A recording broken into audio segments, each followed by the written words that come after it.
Nous recevons la grâce et l'amour de la part du Dieu trois fois saint, Père, Fils et Saint-Esprit. Nous nous levons pour répondre à cette vocation personnelle et collective en chantant le répons suivant.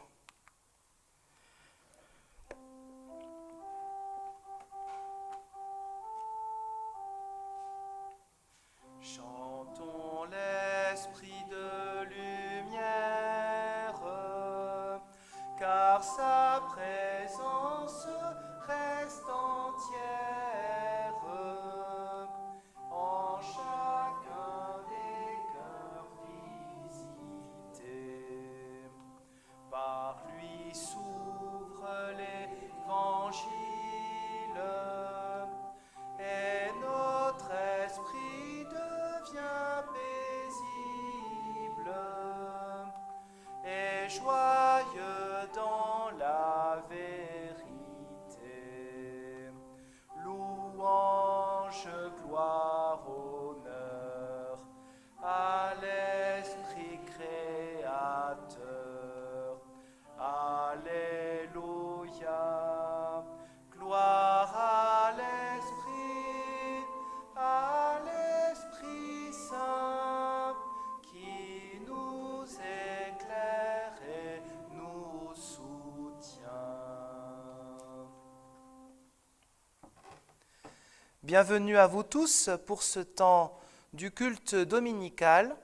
Nous nous retrouvons l'unique famille de Jésus le Christ, unique avec tous les frères et sœurs de toutes les communautés, mais un seul peuple saint, un seul peuple porté pour vivre de la bonne nouvelle, pour en témoigner chaque jour.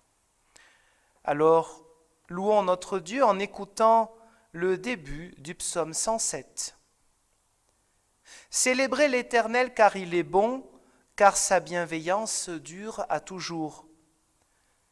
Que les rachetés de l'Éternel le disent, ceux qu'il a rachetés de la main de l'adversaire, et rassemblés de tous les pays de l'Est et de l'Ouest, du Nord et de la mer.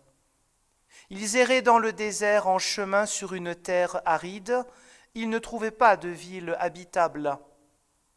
Ils souffraient de la faim et de la soif, leur âme était abattue. Dans leur détresse, ils crièrent à l'Éternel et il les délivra de leurs angoisses. Il les conduisit par le droit chemin pour qu'ils aillent vers une ville habitable. Qu'ils célèbrent l'Éternel pour sa bienveillance et pour ses merveilles en faveur des humains. Car il a rassasié l'âme avide, il a comblé de bien l'âme affamée. D'autres habitaient les ténèbres et l'ombre de la mort, prisonniers dans le malheur et dans les fers, parce qu'ils s'étaient révoltés contre les paroles de Dieu, parce qu'ils avaient dédaigné le conseil du Très-Haut. Il humilia leur cœur par la peine, ils trébuchèrent et personne ne les secourut. Dans leur détresse, ils crièrent à l'Éternel, et il les sauva de leurs angoisses.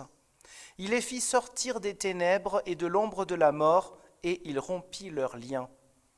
Qu'il célèbre pour sa bienveillance l'Éternel, et pour ses merveilles en faveur des humains, car il a brisé les portes de bronze, il a rompu les verrous de fer.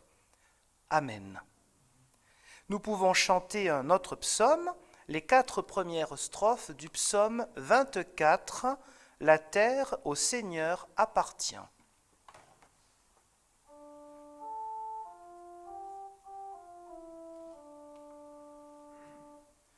La terre au Seigneur appartient, dans l'univers son bras soutient, tout ce qui foisonne et respire, sur les abîmes du néant, il a posé les fondements et donné vie à son empire. Mais qui pourra dans ta cité, Seigneur, devant ta sainteté, se lever pour te rendre grâce?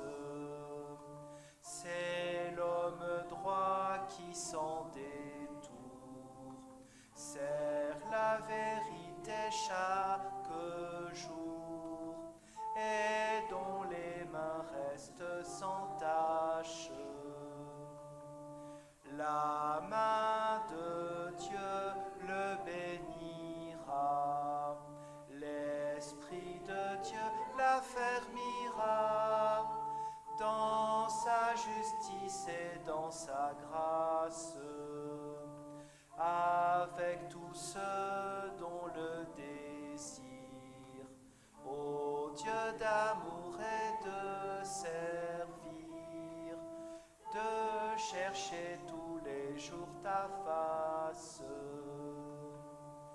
Élevez-vous jusque aux cieux, porte de la cité de Dieu, laissez entrer le roi de gloire.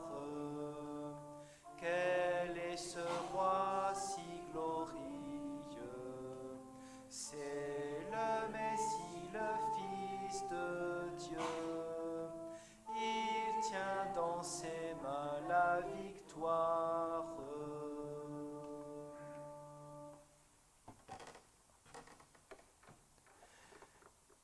Dans les Écritures, notamment le Nouveau Testament, mais parfois aussi dans la vie de l'Église, de mauvaises questions se posent. Qui est le plus grand? Qui sera le premier dans l'autre monde? Et Jésus le Christ répond que celui qui veut être le premier soit surtout le serviteur des autres. C'est un rappel pour chacun d'entre nous, que cela soit pour nous une exhortation toujours pertinente. Et dans cet esprit, nous pouvons chanter le répons suivant.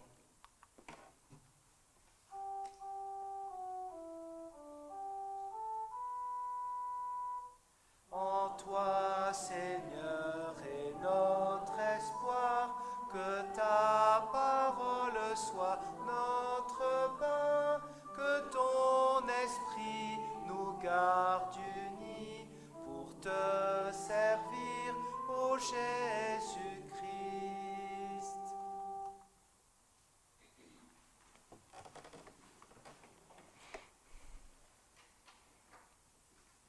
Nous prions. Éternel notre Dieu, nous voici en ta présence, dans la joie de nous retrouver, dans la volonté de recevoir ta parole, mais aussi un moment avec nous-mêmes, un moment pour voir comment retentit ta parole dans notre vie, un moment pour nous rendre compte aussi que nous n'arrivons pas à être les disciples que nous souhaiterions être. Un moment où nous nous rappelons que les bienfaits que tu as placés en nous et par nous, les dons, les charismes, tout cela provient de toi et nous l'oublions parfois.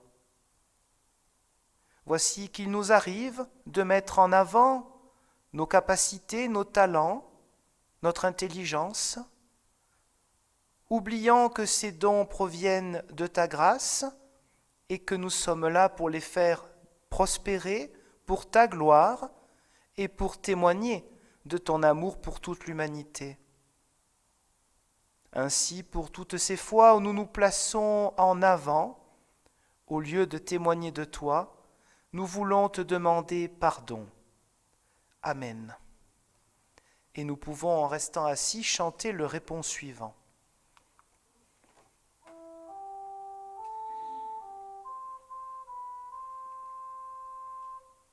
À toi, mon cœur consolateur, Esprit venu du Père, dans mes combats, soutiens mes pas, en toi toujours j'espère.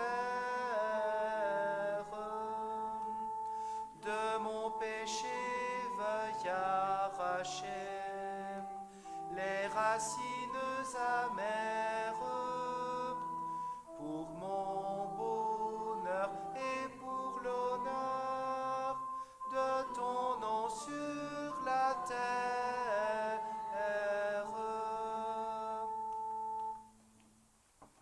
Levons-nous pour recevoir une parole de libération, parole déjà présente Dans la première alliance, écoutons le prophète Ésaïe au chapitre 25, les versets 6 à 8. « L'Éternel des armées fera pour tous les peuples, dans cette montagne, un banquet de mets succulents, un banquet de vin vieux, de mets succulents pleins de moelle, de vin vieux clarifié. Dans cette montagne, il anéantira le voile qui voile tous les peuples, la couverture qui couvre toutes les nations. Il anéantira la mort pour toujours. L'Éternel Dieu essuiera les larmes de tous les visages. Il fera disparaître de toute la terre le déshonneur de son peuple. C'est l'Éternel qui parle. » Oui, à travers ces lointaines paroles, déjà, toutes formes de résurrection sont possibles, parmi lesquelles, bien sûr, le pardon, la grâce qui nous relève et qui est là pour relever tous les autres. Alors nous pouvons chanter notre reconnaissance.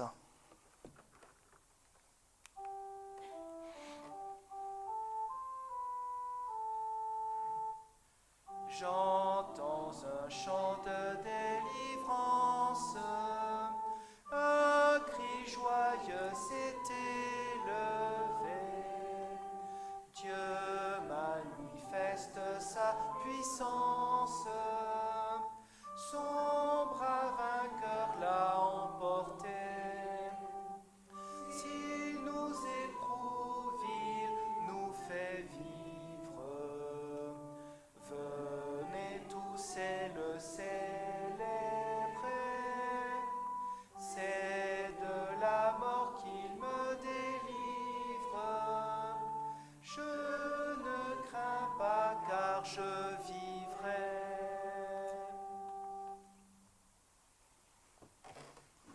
Préparons-nous dans la prière à écouter les extraits des Saintes Écritures qui nous sont proposés pour ce dimanche.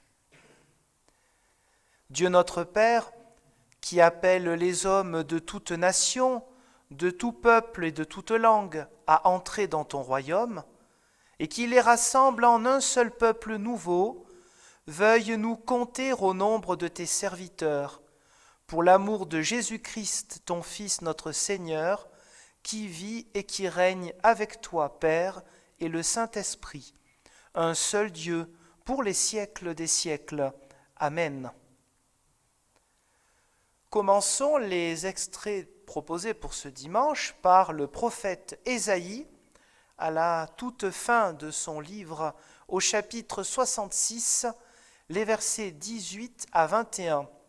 « Moi, je connais leurs œuvres et leurs pensées. Le temps est venu de rassembler toutes les nations et toutes les langues. Elles viendront et verront ma gloire. Je mettrai un signe parmi elles.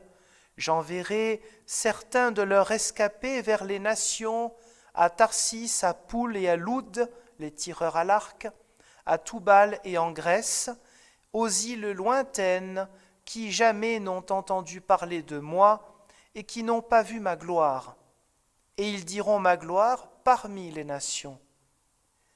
Ils amèneront tous vos frères d'entre toutes les nations en offrande à l'Éternel sur des chevaux, des chars et des chariots couverts, sur des mulets et des dromadaires, à ma montagne sacrée, à Jérusalem, dit l'Éternel, comme les Israélites apportent leur offrande dans un récipient pur à la maison de l'Éternel.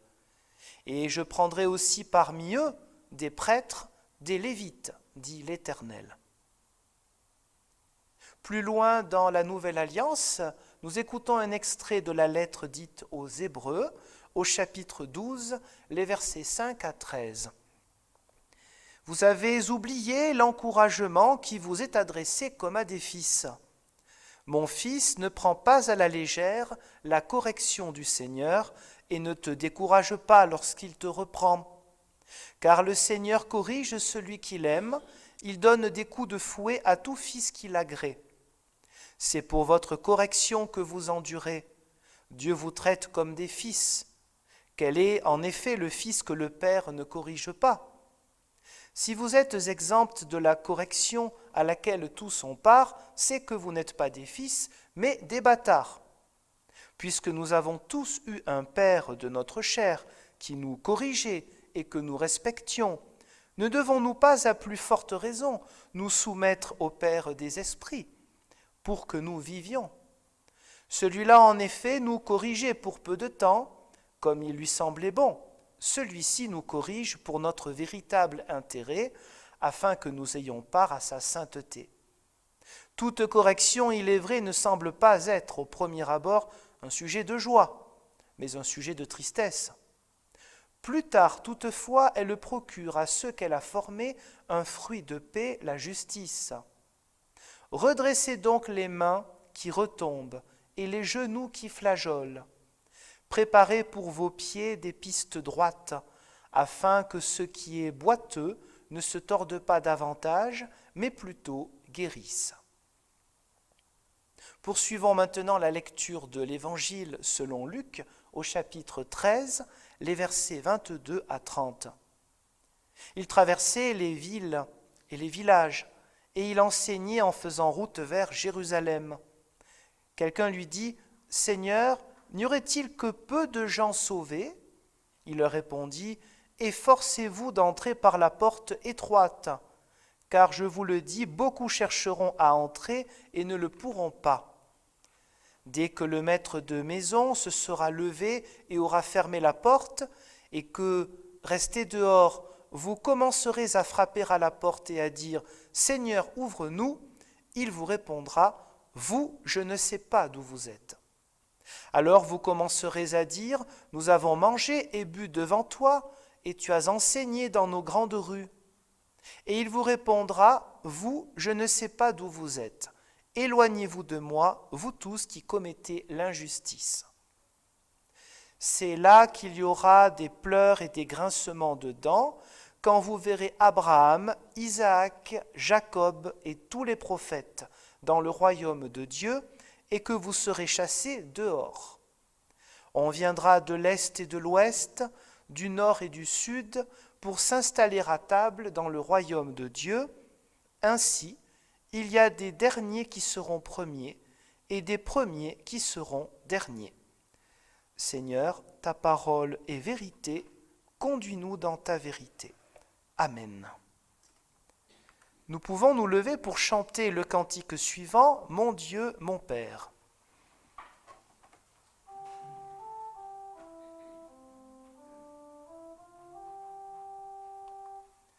Mon Dieu, mon Père, écoute-moi, car ma prière s'élève à toi. En Jésus-Christ, tu nous l'as dit, je puis, Seigneur, t'ouvrir mon cœur. Ah, fais-moi grâce, Dieu Tout-Puissant, tourne ta face vers ton enfant. Viens, je te prie, change mon cœur, guide ma vie loin de l'erreur. Mon seul désir est de choisir la bonne part sous ton regard, que mon offense ne lasse plus ta patience, Seigneur Jésus. Fais-moi comprendre ta charité et bien entendre ta vérité. Oui, que ta main sur mon chemin soit, ô Dieu fort, mon seul support. Que ta puissance soit chaque jour ma délivrance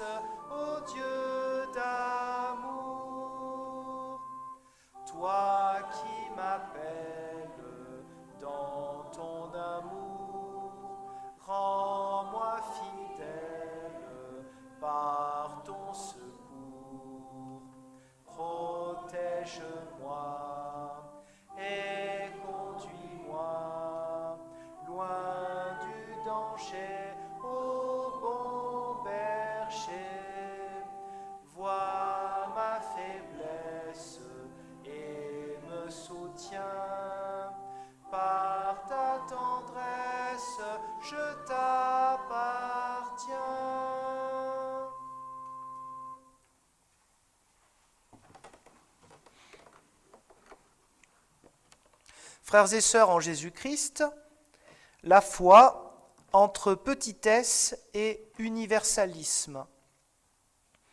On reprendra bien sûr de nos passages de ce jour, un petit peu de la lettre aux Hébreux.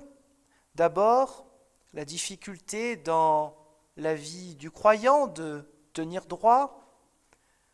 Ensuite, en reprenant du passage de l'Évangile, cette petitesse très positive qui nous permet d'être dans la véritable richesse de notre vie.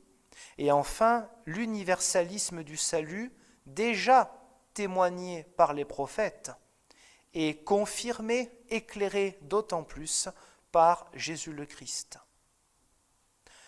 D'abord, dans le passage de la lettre aux Hébreux, il était question pour une partie des chrétiens de la première génération de reprendre le droit chemin, ce qui signifie évidemment donc qu'ils ne marchaient pas totalement droit.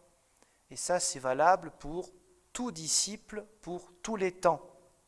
Cela fait partie des multiples raisons pour lesquelles les Saintes Écritures sont parole de Dieu, c'est-à-dire malgré des contextes différents, l'être humain, lui, reste le même. Et le croyant d'aujourd'hui, bien qu'avec des défis différents, a toujours besoin de s'entendre dire ce genre de paroles. Des moments où des genoux qui flageolent, ça peut être signe de la peur, signe de l'angoisse. À chaque époque, depuis aujourd'hui et jusqu'au retour du Christ, il y a de quoi angoisser. Des persécutions, des bruits de guerre, des catastrophes naturelles, des maladies, et bien sûr tout ce qui touche à la vie plus proche de chacun d'entre nous, dans la famille ou dans le travail, les difficultés, les deuils, les calomnies, bien des choses comme ça existent depuis toujours. Les moyens de communication sont beaucoup plus sophistiqués, mais l'être humain est le même en bien comme en mal. C'est pourquoi, pour trouver le droit chemin, il a besoin non pas de s'écouter lui-même, car il va forcément se planter, mais d'être guidé par le bon berger, par l'Éternel Dieu. Alors, bien sûr, dans les contextes différents, nous avons entendu cette histoire de correction, des mots qui ne font jamais trop plaisir et qui là semblent un peu complètement hors de notre contexte, du moins depuis les années 70, les années 70, pardon, les habitudes. Quand on parle de correction, un père qui corrige son fils à coups de fouet, évidemment que lorsqu'on entend ça en 2022, a priori on est choqué, car on parlerait de violence au sein de la famille. Bon, dans cette culture-là, et il n'y a pas si longtemps, ce n'était pas forcément compris comme de la violence, mais compris comme une forme d'éducation pour comprendre qu'il y a des choses qui se font et des choses qui ne se font pas. Alors bien sûr, sans aller forcément jusqu'au fouet, on peut considérer que la correction, évidemment, est toujours utile, car vous voyez bien autour de vous peut-être les conséquences lorsqu'il y a eu correction des enfants et lorsqu'il n'y a pas eu correction des enfants. Vous voyez bien qu'il y a une différence malheureuse pour eux dans leur avenir et le respect qu'ils auront ou qu'ils n'auront pas des autorités. Cela commence, pas inventer la poudre pour dire ça, mais cela commence dès les premiers jours, les premiers mois de la vie d'un être humain. Alors bien sûr, l'auteur de la lettre aux Hébreux, disons-le quand même, n'invite pas à la violence. Je dis que le contexte était différent, mais invite à comprendre par cette comparaison. Et bien que parfois, dans la vie du chrétien, il peut y avoir des moments pénibles aussi, mais qui peuvent avoir, pour plus tard, des répercussions positives, de même que lorsqu'on est enfant et qu'on a été corrigé. Alors, plus tard, ça a été la fessée, maintenant ce serait affreux, je ne sais pas forcément du fouet, heureusement. Eh bien oui, après on remercie ses parents, je le dis aussi pour moi, on remercie ses parents, parce que, évidemment, ce qui ne fait pas plaisir quand on a 7, 8, 10 ans, 15 ans, on le comprend après quand on est devenu soi-même un adulte. Eh bien, pour Dieu, ainsi, il y a des choses qu'on ne comprend pas, des moments pénibles à vivre. Ce n'est pas que Dieu nous veut du mal, pas du tout. Au contraire, il cherche à ce que ces bienfaits soient vécus dans notre vie et par notre vie. Un Dieu de responsabilité, n'est-ce pas? Donc oui, il y a des moments où on peut vivre des moments de petitesse, on ne sait pas trop ce qui nous arrive et on a besoin d'une forme de correction. Dans les lettres de Paul et autres, vous savez qu'il est question de corriger ses frères et sœurs, pas avec le fouet, mais c'est-à-dire de les reprendre par des paroles. Et Paul, vous le connaissez, il s'adapte aux gens. Quand il s'adresse à des paroisses où il y a des choses vraiment scandaleuses, il sait utiliser les mots durs parfois. Et puis à d'autres moments, il va utiliser des mots qui sont empreints de tact et de délicatesse, parce que comme chacun d'entre nous, on a des caractères différents, il y a des moments différents, vous savez, on peut dire des choses quand l'autre est prêt à l'entendre. Donc dans les Écritures, il y a des moments aussi où, selon le contexte, il faut dire ces 4 vérités et reprendre ceux qui se sont plantés. Alors, maintenant, c'est un peu vague tout ça. Ceux qui ont les genoux qui flageolent ou d'autres choses, il est question d'injustice. Mot que nous retrouvons chez Luc. Mot que nous retrouvons quand, dans l'image terrible, que donne Jésus le Christ à ses contemporains, on imagine notamment aux pharisiens, dans le contexte de Luc, de ceux qui seront jetés dehors. Il dit, voilà, vous êtes des ouvriers, littéralement en grec, des ouvriers d'injustice. Ou on pourrait presque comprendre des ouvriers de ceux qui n'ont aucune justice. De ceux qui n'ont même pas de notion de justice, déjà, même pas humaine déjà. Alors évidemment, quand on ne dit pas humaine, on ne s'attend pas à la justice d'en haut. Vous êtes des acteurs, des gens qui agissent. Vos œuvres sont des œuvres de non-justice. Parole terrible. Mais bien sûr, c'est toujours un renvoi aux Écritures, déjà les Écritures de l'Ancien Testament, les Écritures juives, où l'on parle d'un Dieu juste et d'un Dieu qui veut la justice. Cette justice, elle est fondée, je dirais, sur deux plans qui sont en fait indissociables. La piété, c'est-à-dire avoir foi en un seul Dieu, le Dieu d'Israël, et de par cela, écouter sa Torah, écouter sa loi, et donc être juste, c'est-à-dire notamment avec ceux qui sont les plus faibles, que ce soit pour des raisons économiques, c'est-à-dire les gens, on va dire entre guillemets, pauvres, ou que ce soit pour des raisons de santé physique, mentale, que ce soit pour l'inconfort de ceux qui ont changé de pays, les immigrés. Toutes ces choses-là, c'est la justice de Dieu, la justice de l'Éternel. Bien sûr, je ne voulais pas enfermer dans ces quelques exemples-là, c'est beaucoup plus vaste, mais ce sont les choses fortes.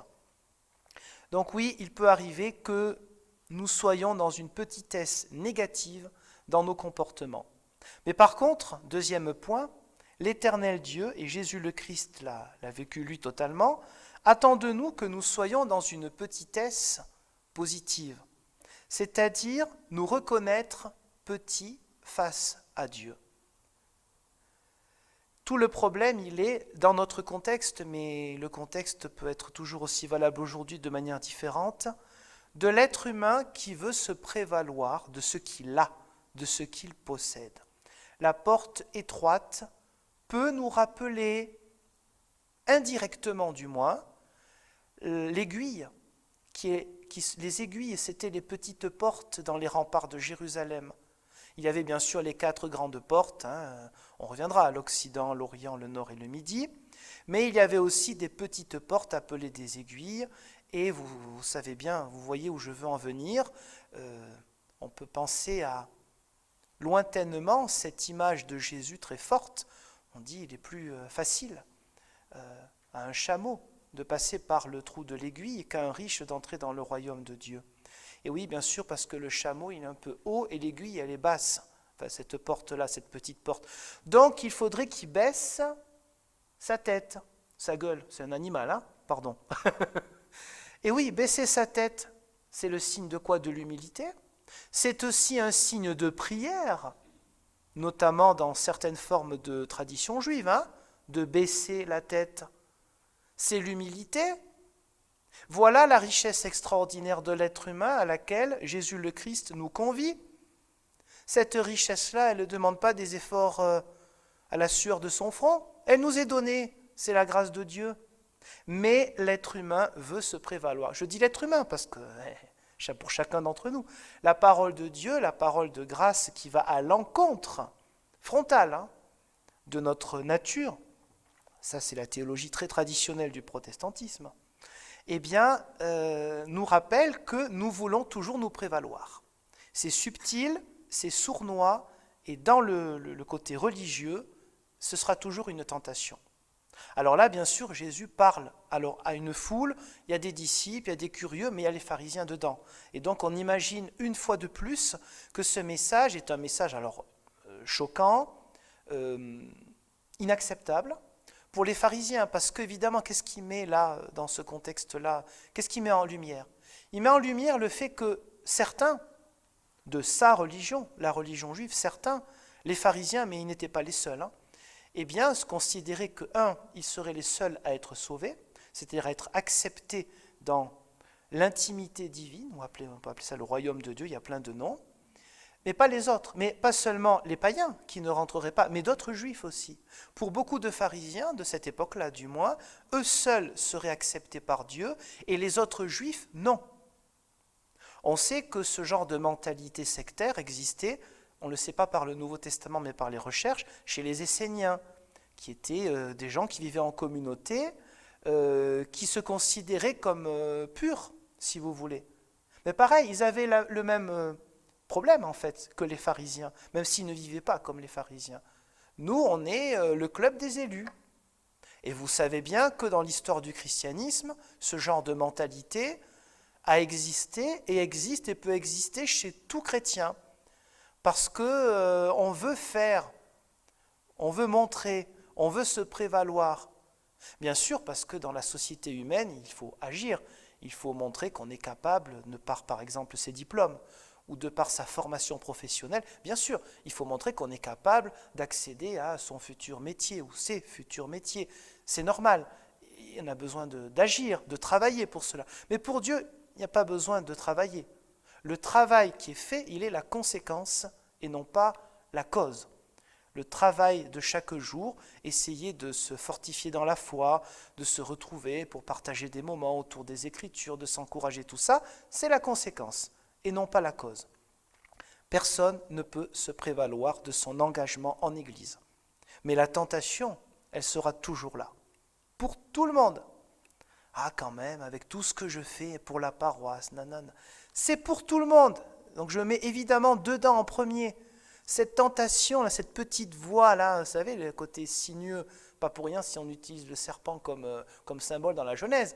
C'est sinueux, vous ne le voyez pas arriver. C'est pas frontal, ce serait trop gros. Ce serait plus facile comme ça de déjouer ce piège-là. Non, on l'a toujours un petit peu. Et là, hop, il faut se retourner toujours vers l'Éternel pour dire « Seigneur, pardonne-moi » et hop, on passe à autre chose.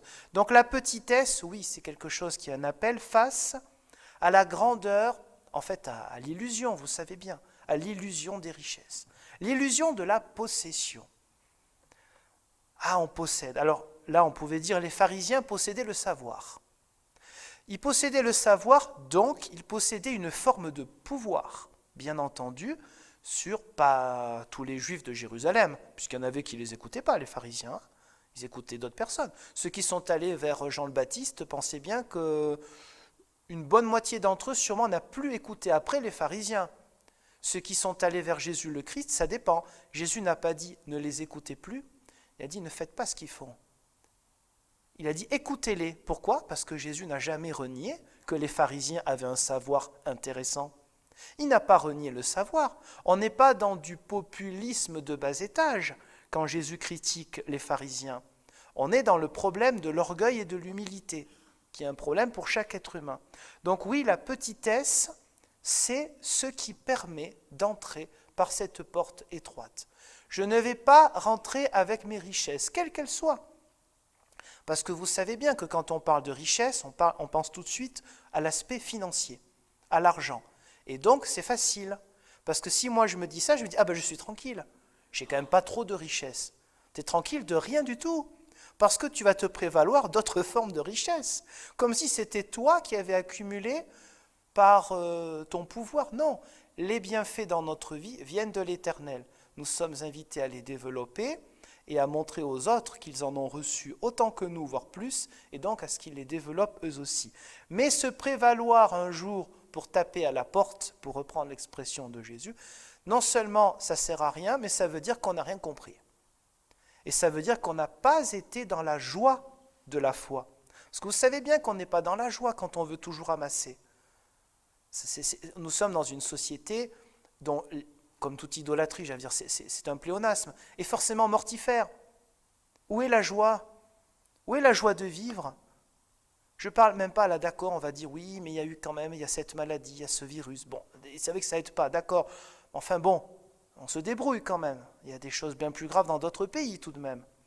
Où est la joie dans notre société? Non, il y a beaucoup de fausses joies, des faux sourires.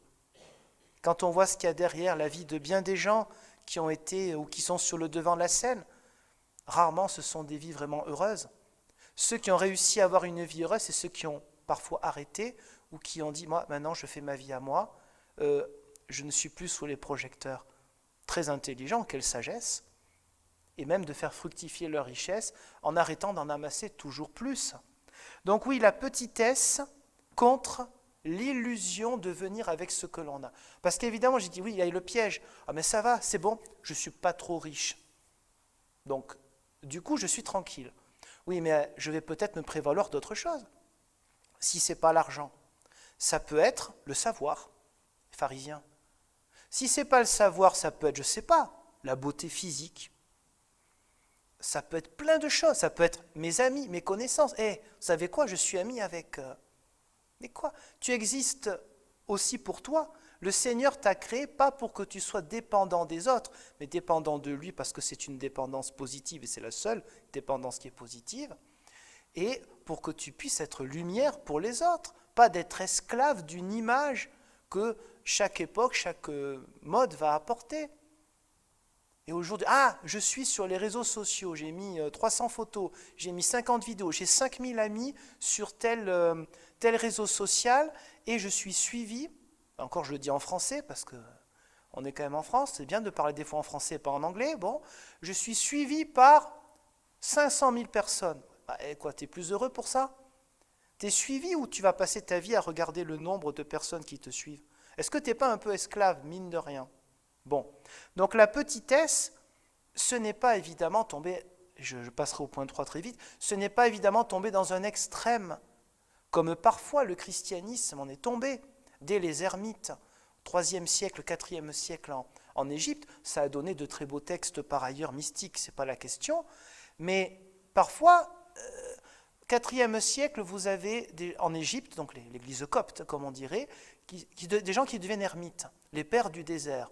Texte magnifique que vous trouvez notamment aux sources chrétiennes, en grec et en traduit en français en côté. Bon, mais ces gens-là, ils étaient aussi quelque part dans un extrême. Pourquoi ils ont fait ça?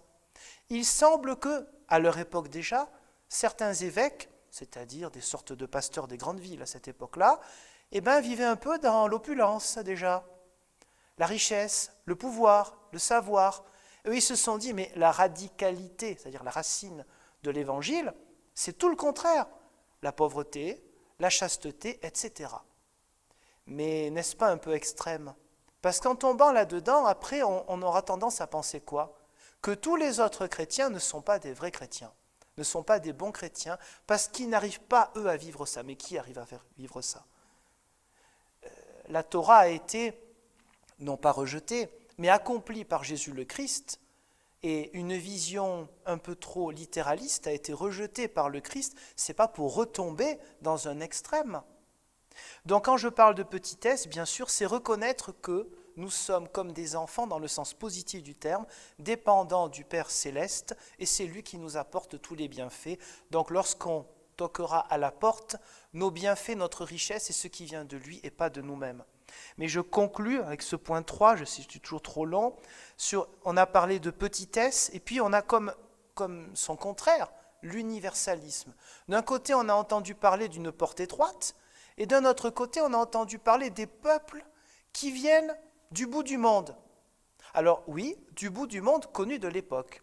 Chez Ésaïe déjà, il est question, alors je ne vais pas reprendre les noms, mais en fait, ces noms que nous avons entendus, représentait les continents connus à l'époque, c'est-à-dire l'Afrique, ce qu'on appelle l'Europe et l'Asie. Bien sûr, à cette époque-là, ils ne connaissaient pas encore les Amériques, en tout cas les gens qui vivaient là, et ce qu'on appelle l'Océanie. Mais déjà, l'Esprit de Dieu a inspiré Ésaïe, comme tous les autres prophètes, pour leur montrer quand même que la volonté de Dieu, ce n'est pas qu'un seul peuple vive dans le salut maintenant et dans le salut plus tard. C'est tous les peuples. L'espérance de l'Ancien Testament, ce n'est pas que pour le peuple juif. Bien entendu que non. Ça, ce sont des interprétations très sectaires qu'a pu avoir parfois le judaïsme, et parfois encore aujourd'hui. Mais Jésus le Christ a bien montré que non. Il rappelle en parlant là face à des pharisiens en leur disant « Mais attendez, il y en a qui vont venir, on viendra ». Donc le « on » est général, donc ça marque une multitude. On viendra de l'Est et de l'Ouest, du Nord et du Sud pour s'installer à table dans le royaume de Dieu. Jésus, comme Ésaïe, ne fait pas référence seulement aux Juifs de la diaspora. Certes, il parle aussi, bien sûr, des Juifs de la diaspora, c'est-à-dire ceux qui ne vivent pas à Jérusalem, et qui, vous l'imaginez, ne devaient pas être vus par les Juifs de Jérusalem comme des bons Juifs. Ils sont partis, eux. Ils sont loin du temple. Donc, ne sont-ils pas un peu loin de Dieu ? Certes, il y a des synagogues, c'est-à-dire des petits temples, entre guillemets, dans toutes les villes, et ça donnera beaucoup les églises chrétiennes après. Bon, mais tout de même, ils sont partis loin. Mais non, ils reviendront, mais pas que eux. Et même encore plus loin, chez Ésaïe, donc quoi, 7 siècles à peu près avant Jésus-Christ, il est marqué quoi ? Il y aura des prêtres et des lévites, mais pas seulement des juifs de la diaspora. Là, nous avons un mot qui est très fort, même cela veut dire aussi des païens. Des non-juifs, je ferai des prêtres et des lévites, c'est-à-dire les gens qui, entre guillemets, sont, je mets bien sûr des guillemets avec la lecture chrétienne, sont les plus proches de Dieu. Mais comment des païens qui avant adoraient plusieurs dieux avaient des mœurs affreuses, comment ces gens-là peuvent-ils être les plus proches de Dieu ? Ça c'est l'effet de la grâce de Dieu, et cela doit être l'espérance des chrétiens. Cela devait être l'espérance juive que Jésus a rappelée. Alors voilà, Jésus s'adresse à l'élite, à l'une des élites religieuses de son temps, les pharisiens, leur disant, voilà, il y a des premiers qui seront derniers, et des derniers qui seront premiers. Vous, pharisiens, vous êtes, soi-disant, les premiers. Faites attention un peu, parce que vous risquez d'être les derniers. Parce que non seulement vous vous prenez pour plus que vous n'êtes, mais en plus, vous faites du mal autour d'eux. C'est ça le problème. Les gens qui ont une sorte de pouvoir, ils peuvent faire du mal autour d'eux. Ils peuvent inciter les autres, qui n'ont pas leur savoir, à se croire rejetés de Dieu, justement. Ils peuvent inciter les autres à se croire soumis à ces gens-là, alors que ce n'est pas du tout le but. Alors oui, cette petitesse, c'est la richesse de Dieu, et cet universalisme, il est pour tous les êtres humains. Alors pour aujourd'hui, cet universalisme, comme la petitesse à laquelle nous sommes appelés, ce sont des messages toujours aussi utiles. Évidemment, dans notre société, contrairement aux sociétés précédentes, la question du salut, la question du paradis ou d'autres choses n'intéresse quasiment personne.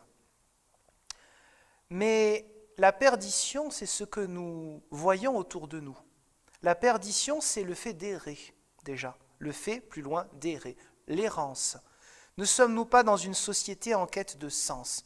Combien de gens, et quel que soit leur âge, cherchent le sens à leur vie ?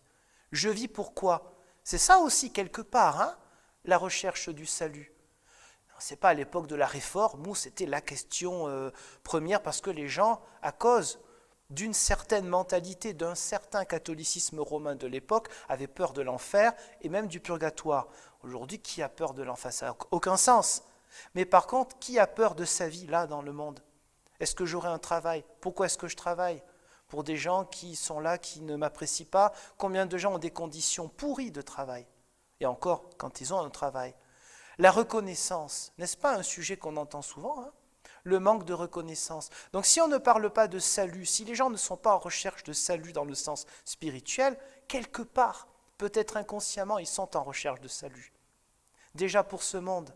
Alors évidemment, les Écritures n'ont pas réponse à tout, mais nous pouvons dire que dans le regard du chrétien, qui doit être le regard de Dieu, les personnes qui errent, c'est-à-dire qui ne savent pas où aller, et aussi parce qu'elles ne sont pas aidées par un système, je ne vais pas rentrer en détail, un système quand même de profit qu'on connaît, et qui est d'amassé, et qui ne rend pas plus heureux qu'on le sait bien, je ne reviens pas là-dessus. Mais ces gens vont dire, mais pour nous, tu es un être humain total. Tu n'es pas moindre parce que, par exemple, tu es au chômage. Tu n'es pas moins aimé par Dieu et donc par nous parce que tu n'as pas eu tes examens. Parce que tu n'as pas la bonne couleur de peau, l'accent qui convient ou je ne sais quoi. Là, c'est être sur les pas du Seigneur, bien évidemment. Le salut, il commence maintenant, il commence pour vivre dans la joie, même si on n'a pas forcément beaucoup de choses. Alors oui, la perdition, le fait d'être rejeté, bien sûr, c'est un message de vigilance qui nous est donné. Mais c'est aussi un message pour nous envers ceux que nous croisons. Tous ceux qui se sentent rejetés, c'est l'injustice des autres. Ce n'est pas une question de chance. Quand il y a un système, c'est qu'il y en a qui, entre guillemets, en profitent ou croient en profiter. En fait, ils n'en profitent pas. Mais dans leur pensée, dans leur idéologie ou idolâtrie, ils en profitent. En fait, ils ne sont pas heureux et rendent les autres malheureux. Il n'y a pas les choses par hasard, des systèmes à dénoncer. Et donc la perdition ou l'errance, qu'on pourrait voir comme une sorte d'enfer, entre guillemets, elle existe, mais ce n'est jamais quelque chose d'inéluctable. L'être humain prend conscience qu'il est pleinement un être humain aimé par Dieu. Alors certes, il aura des échecs, mais ces échecs ne feront pas qu'il sera moindre, qu'il sera un être humain de seconde classe, d'une seconde citoyenneté. Non, on est pleinement humain et on doit être ainsi fier, non pas orgueilleux, mais fier, debout pour avancer dans la vie. C'est ce que permet la grâce de Dieu. Vous voyez, le salut commence déjà en étant debout. Alors que Dieu nous soit en aide pour chaque jour de notre vie, apprécier à sa juste valeur notre petitesse, qui n'est pas négative celle-là, il faut l'apprécier, de rendre grâce à Dieu pour les bienfaits qu'il nous a donnés. Si nous arrivons à faire des choses positives, eh bien, c'est merci Seigneur et pas regardez ce que je fais. Si nous avons l'impression parfois que nous n'apportons pas grand-chose autour de nous, ne tombons pas dans ce piège-là, parce que nous pouvons aussi apporter par notre prière, nous pouvons apporter par nos pensées, par un petit coup de téléphone, que sais-je encore. Il y a bien des manières d'agir, et ce n'est pas parce que nous ferons que nous serons plus appréciés ni par Dieu ni par les autres. Ça s'appelle une véritable libération, c'est la vie de la grâce. Et puissions-nous être toujours dans l'espérance que ceux qui ne connaissent pas encore le Seigneur Jésus-Christ, ou qui le connaissent mal, et parfois mal aussi un peu à cause de nous, eh bien, qu'ils puissent se confier en lui et rejoindre, non pas pour que nous soyons plus nombreux, parce que là il y a aussi l'orgueil humain, mais rejoindre l'Église, l'assemblée des chrétiens, quelle que soit la confession, c'est secondaire, pour vivre ensemble maintenant ce salut, cette joie, et bien d'être ce que nous sommes et d'être debout. Amen.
Et nous pouvons nous lever pour chanter le cantique suivant, « Jésus est au milieu de nous ».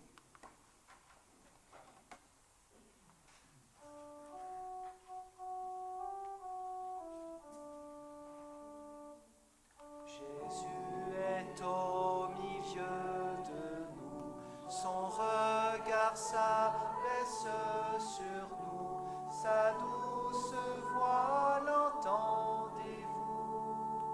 Je veux vous bénir tous, je veux vous bénir tous, sa douce voix l'entendez-vous.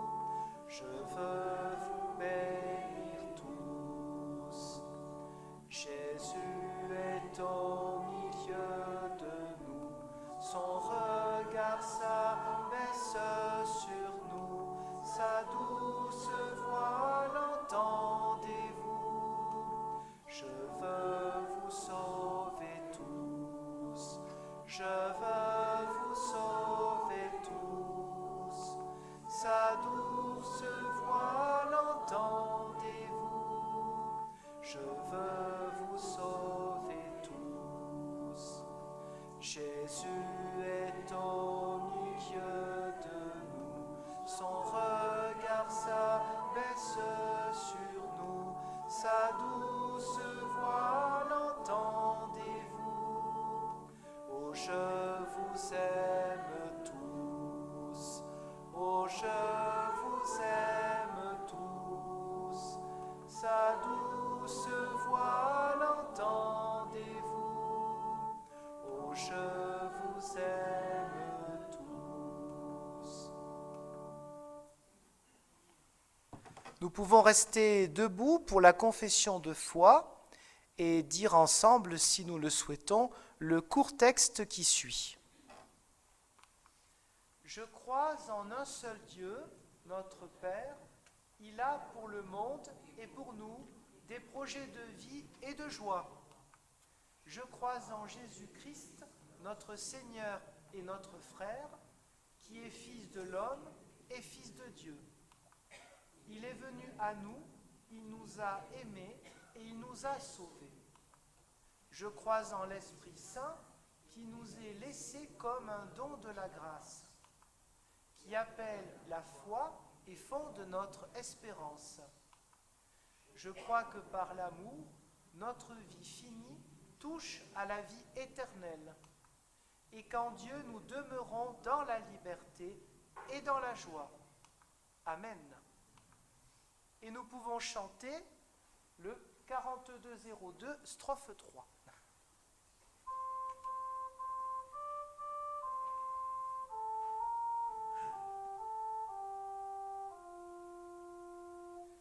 Louange soit à Dieu, le Père qui nous aime. Louange soit au Fils qui s'est donné lui-même. Louange au Saint-Esprit, le puissant défenseur, unique et trois fois saint, loué soit le Seigneur.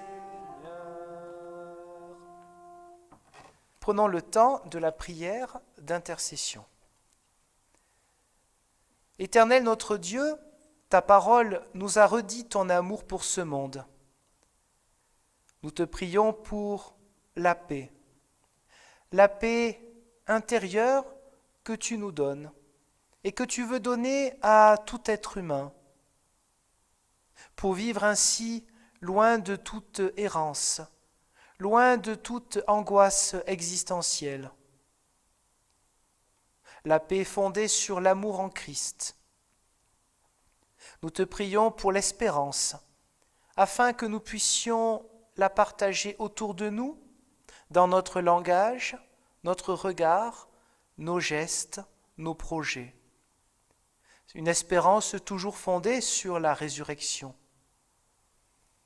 Nous te prions pour vivre du courage, le courage de la fidélité jusqu'au bout, malgré nos petitesses, malgré nos faiblesses, tu as déjà fait de nous et tu veux faire toujours de nous des apôtres, des envoyés. Nous te prions pour tous ceux qui, au près ou au loin, ont à souffrir à cause de l'injustice de ceux qui se croient puissants et qui ont besoin pour cela d'utiliser les armes de la peur et les armes tout court. Nous te prions pour les artisans de paix, afin qu'ils puissent guérir la douleur, qu'ils puissent permettre enfin qu'il y ait moins de souffrance, moins de morts, moins de blessés. Nous te prions pour tous ces frères et sœurs en Christ ou en humanité qui viennent dans notre pays, afin qu'ils puissent vivre avec joie cette nouvelle possibilité, cette nouvelle page dans leur vie. Permets que nous puissions ainsi, en ton nom, témoigner de l'accueil que tu veux pour tout être humain. Et ensemble, nous pouvons dire la prière par excellence que Jésus le Christ nous a donnée. Notre Père, qui es aux cieux, que ton nom soit sanctifié, que ton règne vienne, que ta volonté soit faite sur la terre comme au ciel. Donne-nous aujourd'hui notre pain de ce jour. Pardonne-nous nos offenses, comme nous pardonnons aussi à ceux qui nous ont offensés. Et ne nous laisse pas entrer en tentation, mais délivre-nous du mal, car c'est à toi qu'appartiennent le règne, la puissance et la gloire pour les siècles des siècles. Amen. Levons-nous pour recevoir un mot d'envoi et de bénédiction. Peut-être en réécoutant les Écritures ou en les lisant chez nous lorsqu'il y a ces passages sur ceux qui seront rejetés, d'autres non, nous sentons un peu bizarre ou un peu choqués de penser qu'il y en ait qui seraient rejetés.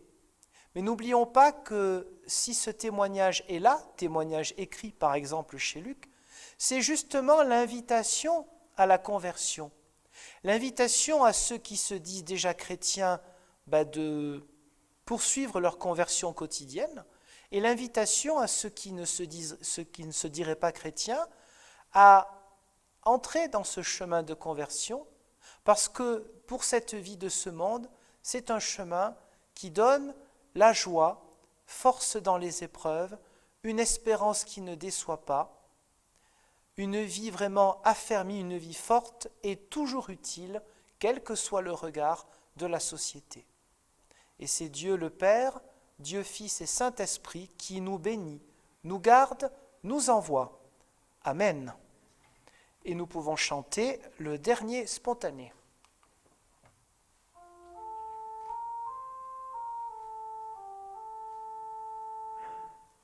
Gloire à ton nom, ô Saint-Esprit, c'est toi qui nous appelles.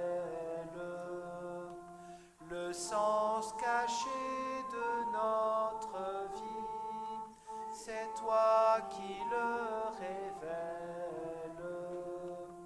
Affermis l'œuvre de nos mains, fais-nous marcher sur nos chemins en une vie nouvelle.